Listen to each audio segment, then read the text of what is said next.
বলবো যে কোনো মার আসলে এই ধরনের স্টেপ নেওয়ার আগে তিনবার ভাবা উচিত। যদি উনি সিঙ্গেল থাকতেন আমি ডেফিনেটলি এখানে দুঃখ প্রকাশ করতাম, যেহেতু উনি একজন মা, সুতরাং উনি কষ্ট পেয়ে উনি চলে গিয়ে ফ্রি হয়ে গেছেন, কিন্তু যাকে কষ্ট দিয়ে গেলেন এই দুঃখটা কার কাছে ভাগাভাগি করবে? বা প্রথমে বলবো যে মানুষ মারা গেছেন বা এটা আসলে তার জন্য আমি সবসময় দোয়া চাইবো যে আল্লাহ পাক সৃষ্টিকর্তা যেন অবশ্যই তাকে বিহিত নসিব করে, এই দুনিয়ার যত কিছু ভুল ত্রুটি আছে ওনার যেন মাফ করে দেয়।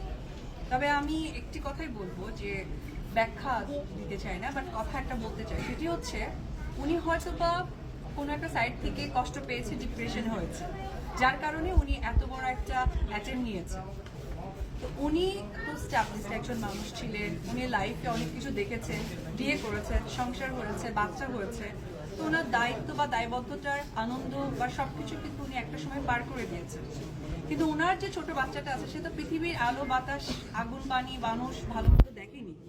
যখন সে ডিপ্রাইভ হয়েছে সে নিজেকে বেঁচে চলে গেছে, কিন্তু যে মানুষকে ঠকালো তাকে তো আসলে এসে ঠকে গেল। তো একদিক থেকে আমি বলবো যে কোনো মার আসলে এই ধরনের স্টেপ নেওয়ার আগে তিনবার ভাবা উচিত। যদি উনি সিঙ্গেল থাকতেন আমি ডেফিনেটলি এখানে দুঃখ প্রকাশ করতাম, যেহেতু উনি একজন মা, সুতরাং উনি কষ্ট পেয়ে উনি চলে গিয়ে ফ্রি হয়ে গেছেন, কিন্তু যাকে কষ্ট দিয়ে গেলেন এই দুঃখটা কার কাছে ভাগাভাগি করবে? বা সেই মানুষটা কার কাছে সেই দুঃখ চাহিদাটা বলতে যাবে?